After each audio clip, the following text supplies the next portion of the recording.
ஒரு engineering diploma முடித்து காற்றாலை இன்ஜினியராக வேலை பார்த்தவர் இப்போது தனது 4.5 ஏக்கர் நிலத்தில் எப்படி மஞ்சள் சாகுபடியால் லட்சம் ரூபாய் வருமானம் சம்பாதிக்கிறார் தெரியுமா? இந்த இளைஞர் முதலில் மரங்களுக்கு இடையே சோதனை அடிப்படையில் மஞ்சள் நடவு செய்தார். முதல் முறை 5 கிலோ விதை கிடைத்தது. அடுத்த முறை 100 கிலோவும் பின்னர் 250 கிலோவும் கிடைத்தது. கடந்த ஆண்டு 54 சென்ட் பரப்பளவில் 2 டன் பச்சை மஞ்சள் கிழங்கு விளைச்சல் கிடைத்தது. இவரது ரகசாயம் என்ன?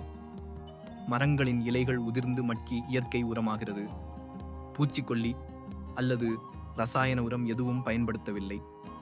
மரத்தின் நிழலும் கீழே விழுந்த இலையும் தான் மஞ்சள் கிழங்கை பக்குவமாக வளர்த்தது.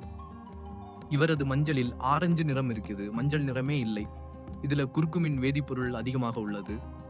தற்போது 200 கிலோ விதைக்கிழங்கு இருப்பு வைத்துள்ளார். வேரில் உள்ள கிழங்கு பெரிதாக வளரும்.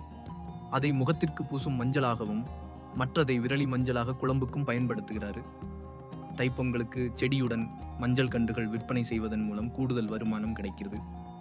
இவர் தோட்டத்தில் 1 லட்சம் லிட்டர் கொள்ளள உள்ள தண்ணீர் தொட்டியை கட்டியுள்ளார். சோலாரும் சொட்டு நீரும் காலை மாலை 2 வேளையும் போர்வெல்லில் இருந்து தண்ணீரை எடுத்து தண்ணீர் தொட்டியில் நிரப்புவதற்கு சோலார் உபகரணத்தை பயன்படுத்துகிறார். தண்ணீர் தொட்டியிலிருந்து தோட்டத்தில் உள்ள மரம் செடிகளுக்கு PVC குழாய் இணைத்து 2 கிலோமீட்டர் நீளத்துக்கு சொட்டு நீர்ப்பாசன குழாய் அமைத்துள்ளார்.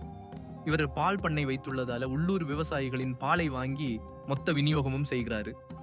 இது தவிர 20 ஆடு, 50 சிறுவிடை ரக நாட்டுக்கோழிகள் வளர்க்கிறாரு. இந்த ஒருங்கிணைந்த விவசாய மாதிரி பல விவசாயிகளுக்கு ஊக்கமளிக்கும்.